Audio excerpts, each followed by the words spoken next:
تفاصيل خبر وفاة الفنانة السورية صباح الجزائري المعروفة في باب الحارة بأم عصام في مسلسل باب الحارة. إنا لله وإنا إليه راجعون. أهلا وسهلا بحضراتكم. قبل أي تفاصيل لايك للفيديو، يشتركوا وفعل الجرس من كلمة الكل عشان خاطر يوصل لكم الجديد والترند. وقبل ده كله هنصلي على رسولنا الكريم عليه أفضل الصلاة والسلام. تصدر اسم الفنانة السورية القديرة صباح الجزائري خلال الساعات الماضية محركات البحث ومنصات التواصل الاجتماعي بعد تداول عدد من الحسابات خبرا يفيد بوفاتها، الأمر الذي أثار حالة واسعة من القلق والحزن بين جمهورها في سوريا والوطن العربي. انتشرت أنباء خبر الوفاة بشكل سريع جدا عبر صفحات غير رسمية دون الاستناد إلى أي مصدر موثوق منه أو بيان صادر عن عائلتها أو نقابة الفنانين السوريين.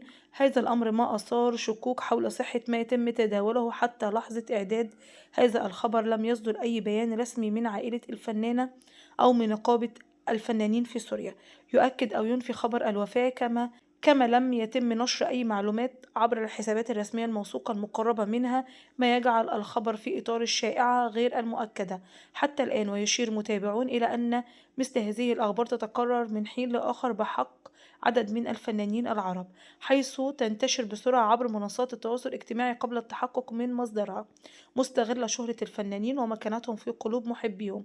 وتعد الفنانة صباح الجزائري من أبرز نجمات الدراما السورية، وارتبط اسمها بعدد كبير من الأعمال الناجحة التي شكلت جزءا مهما من ذاكرة المشاهد العربية، من أبرز مشاركتها في المسلسل الشهير باب الحارة، إلى جانب عشرات الأعمال الدرامية التي امتدت على مدار عقود. واكتسبت صباح الجزائري محبة واسعة بفضل حضورها القوي وأدائها العفوي، ما جعلها واحدة من الأسماء الراسخة في تاريخ الدراما السورية.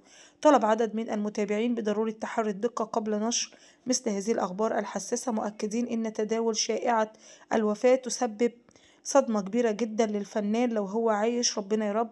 وهي ما زالت على قيد الحياة ولم يصدر أي بيان رسمي يؤكد خبر وفاتها.